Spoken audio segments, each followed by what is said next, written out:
I can honestly say it's an honor and a privilege to stand here next to this amazing, strong young lady. When I first noticed what was happening here in Beaufort County, when I first noticed what was happening to her, I became enraged, like many people around the country. I've spoken to lawyers like Ben Crump and Harry Daniels. I've spoken to the NAACP Legal Defense Fund. I've spoken to everyone about the fact that there is a concerted effort to take property away from black folk in our community who have lived a great life, who have given so much to this community, and now find themselves at the ripe old age of 93 years old, fighting to maintain and keep what is theirs. I can guarantee you she never thought that at 93 years old she'd be in a legal fight. No, I didn't. And we reached out, we sent a letter 2 weeks ago simply asking the developer to communicate, simply asking the developer to speak to us, to speak to her, so we can have a common conversation about how do we move forward. And I think more disrespectful than a no is a non-response. And so we're asking this community to join us in action, write letters to the developer, call the developer. We're asking them to pray for this family, everything they're going through. And we're asking the community to not let this die. I traveled down here today just to stand beside her and stand with her.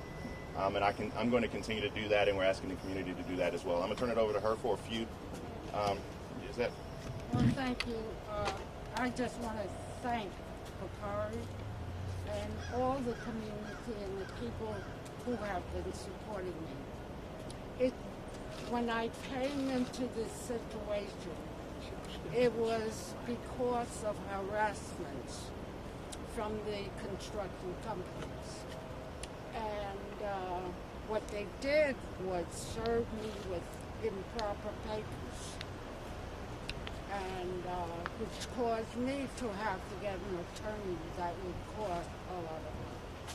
However, they also claimed I encroached upon their property that was next to mine.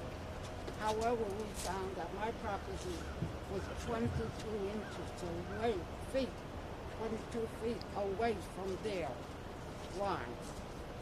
We want to keep this property in my family. My children, who I had 7, I have 40 grand and 50 great grand. And I've got 16 great grands. All of them want to be able to live and visit this property as a convenience for them in a family and private way. Our effort is to make sure that we keep this property. It's historical. It goes back to the Civil War, and it's been in the family since that time.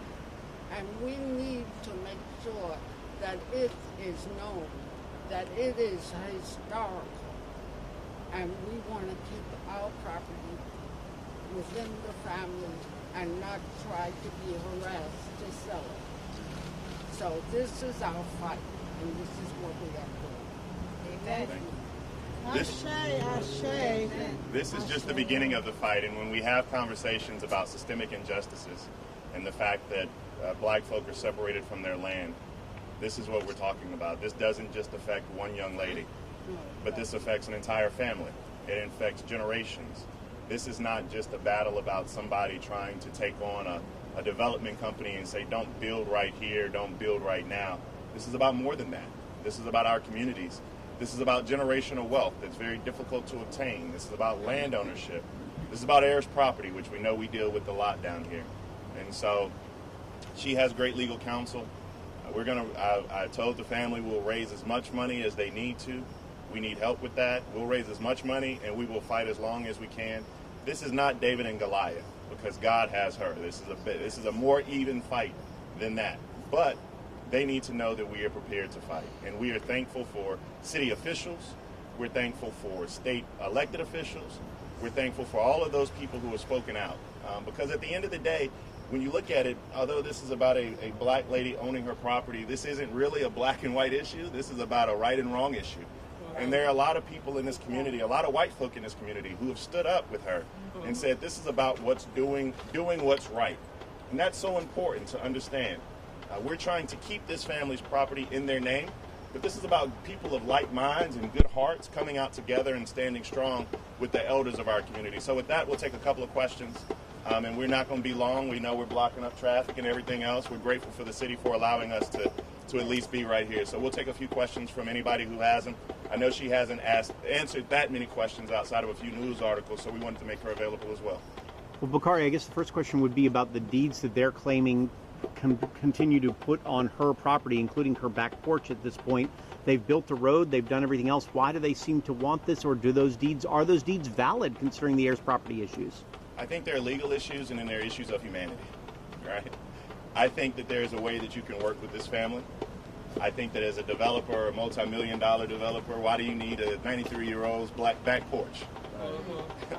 There are a lot of brilliant people in a room. And we can talk about the deeds, and we will, and we can talk about heirs property because that's a big issue down here. It's a big issue all along the coast. We understand that. But I then go back and say, pick up the phone and call her. Talk to her.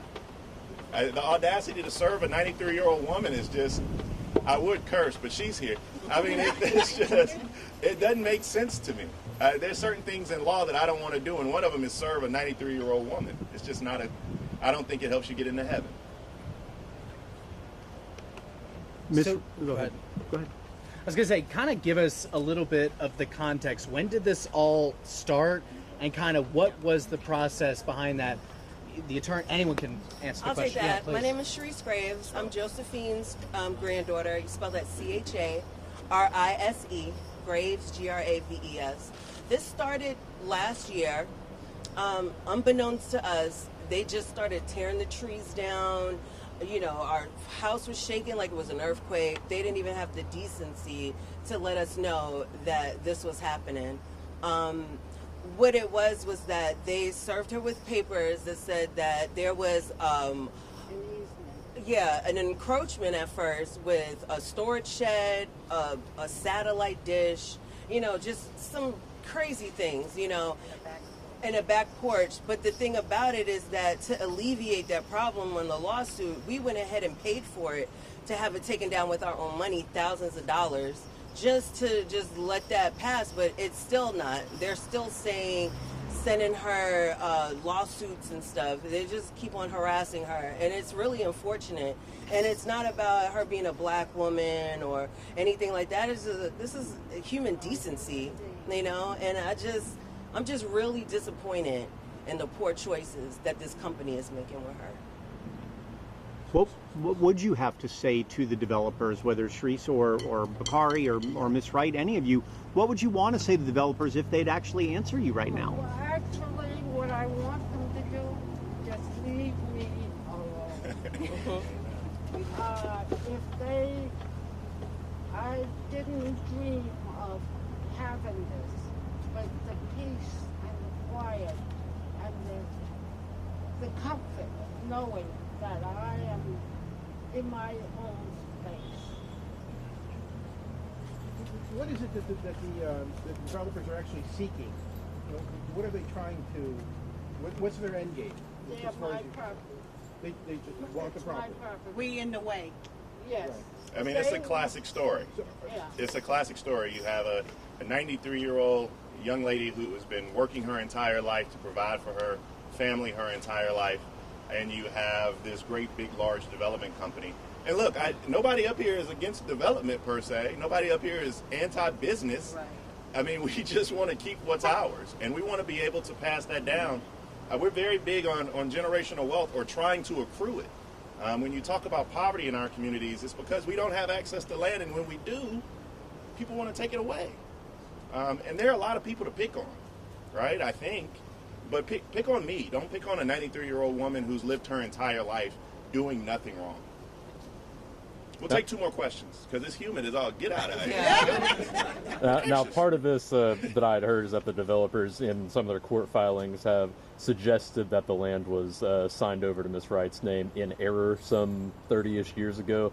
Have they, either to the family or to you, Bakari, have they offered any more explanation about why they think that is? Okay, let's say that where they're building now, we have 43 acres. We have 43 acres. We had a family trust that we trusted to care for that property.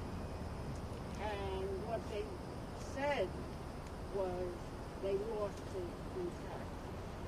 However, there is some, and I don't want to go too far because we have a legal case in that. So it was not what they said. Let me put it that way. That is being disputed wholeheartedly. This is her land. Yeah, it's in her name. It's completely in her name. She's been paying taxes on it for the last 30 years.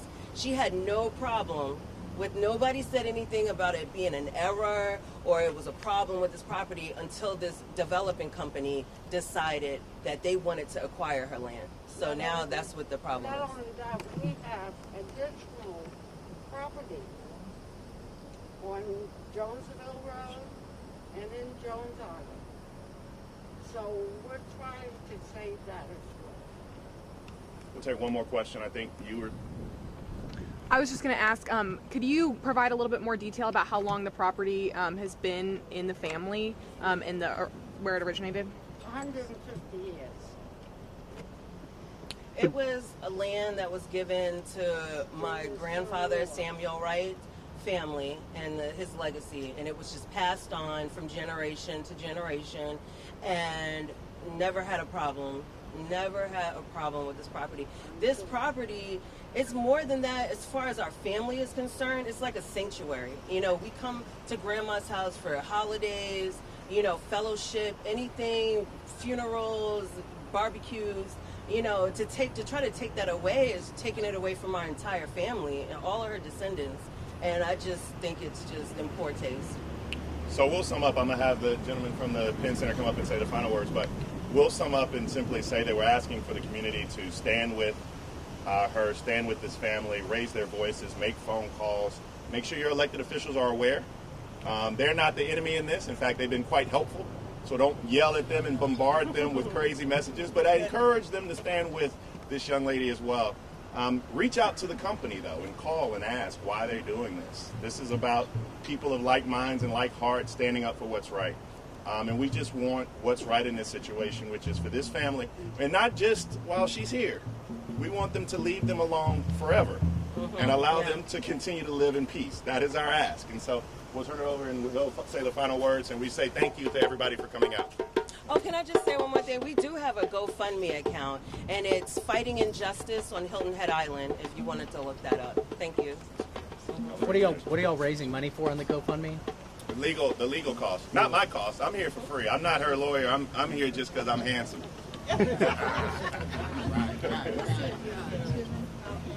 Good evening. You're good. You just stand. Okay, my name is Arnold Brown, and I'm one of the members of the board of director at Penn Center. And just wanted the community to know, and the county to know, and the state to know that we're in 100% support of the Wright family. Heirs property and longtime owners and residents for hundreds of years have owned property on the coast, and it's being challenged and by not, I wouldn't even call them investors, developers, but investors that are anxious to turn some easy money. So we're asking the community in Beaufort County and all over the state of South Carolina and the nation to be in support of the Wright family. They have owned this property for over 100 years, and they want to keep it in their family. We have a similar situation on St. Helena Island where we have a investor, not a developer, but an investor that wants to develop Pine Island. But we want them to develop it according to the zoning rules and regulations that are in place and not to change it. St. Helena Island, Hilton Head is a great place, but we don't want to become another Hilton Head, just like Hilton Head does not want to become Myrtle Beach. So we're trying to maintain what we have and not give in. And we're grateful for the Beaufort County City Council to have been in support of us for the last 6 months, and we hope and pray that they'll continue. But once again, this is not about Pine Island and the things that are going on there, but the Wright family. And the GoFundMe page, we want to get a repeat of that address again, so citizens start donating to the cause. Thank you. We'll have one more person to speak on behalf of the Gullah community. Briefly. Thank you. Granddaughter from New York. I came to see grandmother, and she said, Sherry, could you, with your Gullah Geechee group, come to answer the press questions about which you report? Why is this developer taking Gullah land? Yes. Okay? Now, I have brought people who will let you know what Gullah is to us, to our community. I told Mr. Dante, I'm not going to talk, remember? So, you know, I told you who's going to talk, and you keep them to their 2 minutes. They'll tell you about me. And I brought drummers. I hope you can drum and dance. Where's my dancer? While they're talking. Okay, Inez first. Hello, my name is Inez Miller. I live on St. Helena Island, less than a mile from Penn Center. I'm the community woodland advocate with the Center for Heirs Property in Beaufort County, and I understand the plight that Mrs. Wright is going through. I lost my dad a year ago, June 14th, Jimmy Miller, and I'm in a fight with a person in Bluffton who purchased my property on a forged deed. So I know what it feels like. He's working quickly and aggressively to have me move off the land. So I ask for your prayers and help in this situation. Thank you. Bakari, I just want to ask you one more thing. I mean, obviously you're asking for legislators to get involved somewhere, but what can be done? Is this a legal fight or is this a political This is a legal fight. I think that, though, if you represent this community, Democrat or Republican, then this should upset you. I think that when people come and do land grabs and take property that's rightfully yours, then you can be next. And I think that everybody, regardless of what side of the aisle you sit on, should be able to look at this young lady and say, look, she's done everything she's supposed to do in this country, everything you've asked us to do. And then this is what happens when you're 93 years old. And so that's why I'm asking some of the good-hearted people down here to stand with her regardless. Is that it? Anybody else? Once again, I just want to reiterate the GoFundMe. It's Fighting Injustice on Hilton Head Island. So thank you. And everybody will be here if you have any questions or anything to discuss. If there's anybody... Okay. Briefly. Yeah. I'm Howie Coleman. I'm a private detective from Charleston. I'm working with the Gullah Geechee group to investigate these air property problems. I represent the Friends of the African Union out of Ohio, the Sons and Daughters of Africa, and the Africa Diaspora Directorate out of D.C. We are working the heirs property problems, but that's just one problem. We have 66,000 black farmers that were left out of the Department of Agriculture funding on purpose. We're involved in Charleston with an 80-year-old man who they've taken 2 or 3 big parcels of his property. Nobody will help them. We're having problems getting lawyers because of the Good Boy Network to intervene. You know, the prosecutors and the defense attorneys, they go to lunch, they're best buddies. And they have refused to take a number of these cases. We're working with a group out of New York City to develop a bunch of lawyers, and I'm hoping I can grab Mr. Sellers' attention so we can all work together. This is not a Hilton Head problem. This is a national problem. International. It's an international problem with what's going on in Africa, where we're also working. This is, I got you. This is one race, just different shades. And until people realize that, we're in serious trouble. Thank you all. Thank you. And yes, if anybody has any more questions, people will be here. We want to thank you all because you all didn't have to cover this, but you did. So we want to say thank you for that. Thank you.